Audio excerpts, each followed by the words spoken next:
पूर्वी लद्दाख की गलवान घाटी में भारत और चीन की सेनाओं के बीच हिंसक झड़प का 1 साल पूरा हो गया है। इतने दिनों बाद दोनों पक्षों के बीच विश्वास बहाल नहीं होने के बावजूद Bharat line of actual control पर किसी भी प्रतिकूल स्थिति से निपटने के लिए बेहतर तरीके से तैयार है। रक्षा प्रतिष्ठान से जुड़े लोगों के मुताबिक गलवान घाटी में हुई हिंसक झड़प ने भारतीय सुरक्षा क्षेत्र के योजनाकारों को चीन से निपटने में देश का रुख तय करने के साथ ही छोटी अवधि में और दूरगामी खतरे का आकलन करते हुए रणनीति तैयार करने में मदद मिली है।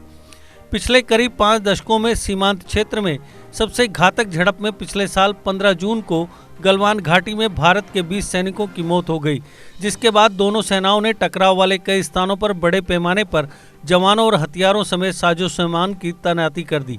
इस साल फरवरी में चीन ने आधिकारिक तौर पर स्वीकार किया कि भारतीय सैन्य कर्मियों के साथ झड़प में 5 चीनी सैन्य अधिकारी और जवान मारे गए थे, जबकि माना जाता है कि चीनी पक्ष में मृतकों की संख्या इससे कहीं ज़्यादा थी। एक अधिकारी के मुताबिक सैन्य रूप से हम इस बार बेहतर तरीके से तैयार हैं। गलवान घाटी की झड़प के बाद हमें उत्तरी सीमा पर राष्ट्रीय सुरक्षा को लेकर अपने दृष्टिकोण को प्राथमिकता में रखने का मौका मिला। यह पता चला है कि चीन ने भी ऊंचाई वाले क्षेत्र के कई इलाकों में अपनी मौजूदगी बढ़ा ली है। सूत्रों के मुताबिक झड़प के बाद सेना के तीनों अंगों के बीच तालमेल और एकजुटता भी बढ़ी है। उन्होंने LAC पर समग्र चुनौतियों से निपटने के लिए भारतीय थल सेना और भारतीय वायुसेना के एकीकृत रुख का भी हवाला दिया। एक अधिकारी ने कहा, इस झड़प के बाद थल सेना और वायुसेना के बीच तालमेल और बेहतर हो गया। सूत्रों के मुताबिक दोनों पक्षों के बीच अब भी विश्वास बहाल नहीं हो पाया है और भारत पूर्वी लद्दाख और अन्य क्षेत्रों में LAC के पास किसी भी स्थिति से निपटने को तैयार है। सैन्य और राजनयिक स्तर पर कई दौर की बातचीत के बाद दोनों सेनाओं ने फरवरी में पेंगोंग झील के उत्तरी और दक्षिणी तट से सैनिकों और हथियारों को हटाने की प्रोसेस पूरी कर ली। टकराव के बाकी स्थानों से भी सैनिकों को पीछे हटाने की प्रोसेस पर बातचीत चल रही है।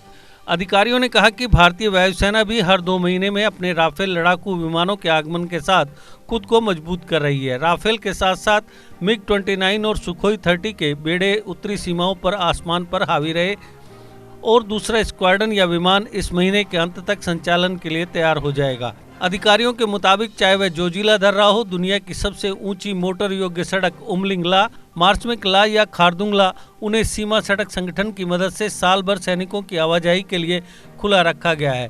उन्होंने कहा कि कनेक्टिविटी ने पूरे वर्ष फॉरवर्ड एरियाज पर आपूर्ति बनाए रखने में मदद की है और हमें कुछ ही समय में सैनिकों को तैनात करने की क्षमता दी है। अधिकारियों ने कहा कि सशस्त्र बलों की तैयारी अब उस स्तर पर है जहां चीनी या कोई अन्य विरोधी हमें किसी भी तरह से आश्चर्यचकित नहीं कर सकता है। 15 जून 2020 की रात गलवान में चीनी सैनिकों से झड़प में हमने अपने 20 जवान खो दिए थे। संयुक्त राष्ट्र से लेकर चुनावी भाषणों तक में इस गलवान का जिक्र हुआ। चीन और भारत के बीच 11 दौर की वार्ता के बाद डी-एस्केलेशन पर सहमति बनी। आज इस झड़प को साल भर पूरे हो रहे हैं। सबके मन में सवाल है कि अभी गलवान का सूरत हाल आखिर है क्या? तो जवाब है कि गलवान तो शांत है, पर नई जगह पर मोर्चाबंदी शुरू हो गई है। लाइन ऑफ एक्चुअल कंट्रोल की मौजूदा स्थिति पर सूत्रों ने कई चौंकाने वाली बातें बताई हैं। LAC की कोई वास्तविक मार्किंग नहीं है। ऐसे में भारत हो या चीन, दोनों की सेनाएं गश्त लगाती थी और गाहे बेगाहे ही दोनों का आमना सामना होता था। तब दोनों सेनाएं जहां तक जाती थी वहां अपनी अपनी कुछ निशानियां छोड़ देती थी ताकि बाद में ये दावा कर सकें कि हम इस इलाके तक आए थे। ये प्रोसेस 2019 तक चलन में थी। ये माहौल बदला जब अगस्त 2019 में जम्मू कश्मीर से धारा 370 हटाई गई। पाकिस्तान ने भी इसका विरोध किया और चीन तो पाकिस्तान के सपोर्ट में था ही। अब दोनों तरफ से आक्रामक कदम तेज हो गए। कश्मीर से 370 हटने के बाद LAC पर चीन और भारत ने गश्त बढ़ा दी। एक दूसरे के सामने जो पेट्रोलिंग पार्टियां कभी कभी आती थी वो अब अक्सर आमने सामने आने लगी। ग्राउंड जीरो पर एक ड्रिल फॉलो की जाती है जिसे बैनेट ड्रिल कहते हैं। इसमें सैनिक ऐसी राइफल जिसमें खंजर लगा होता है जो बैनेट कहलाता है, आमने सामने होने पर इन्हीं खंजरों से विरोधी को पीछे लौटने का इशारा किया जाता है।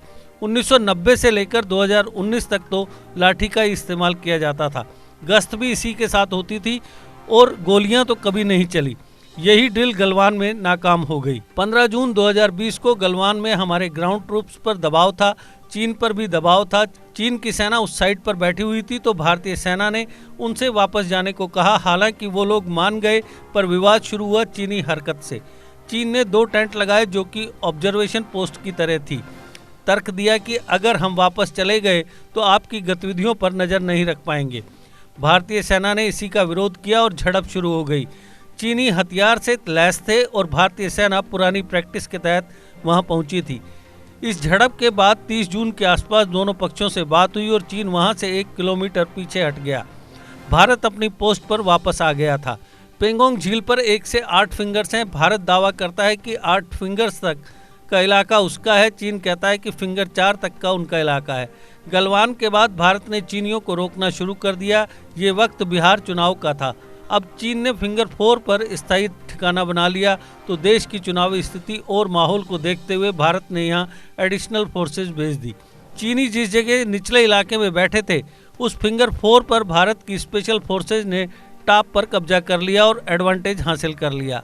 हालांकि यही कदम चीन की स्पेशल फोर्सेज ने फिंगर 6 और 5 पर उठाया। विवाद यही था। मौजूदा वक्त में गलवान में गश्त अभी बंद कर दी गई है। तनाव की स्थिति नहीं है। गश्त बंद करने को लेकर अभी तक कोई आधिकारिक बयान जारी नहीं किया गया है। पेंगोंग लेक के उत्तरी और दक्षिणी इलाके में फरवरी 2021 में भारत और चीन दोनों इस इलाके से पीछे जाने को राजी हो गए। चीन ने कहा कि वो फिंगर 8 से पीछे रहेगा और भारत ने कहा कि वो फिंगर 4 यानी धनसिंह थापा पोस्ट से आगे नहीं जाएगा। गोगरा एक अहम पॉइंट है। 17A यानी सोंग सालू पॉइंट। मौजूदा समय में यहाँ भारत और चीन के सैनिक आमने सामने हैं। भारत के कई सैनिक इस जगह अभी भी मौजूद हैं। भारत चीन से कह रहा है कि इस इलाके से 2.5-3 किलोमीटर वापस चले जाएं, पर चीन इस पर राजी नहीं है।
जीके अपडेट रहे हमारे साथ।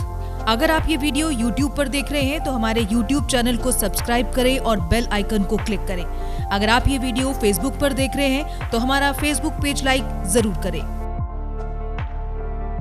For advertisement please contact 705-109-1811।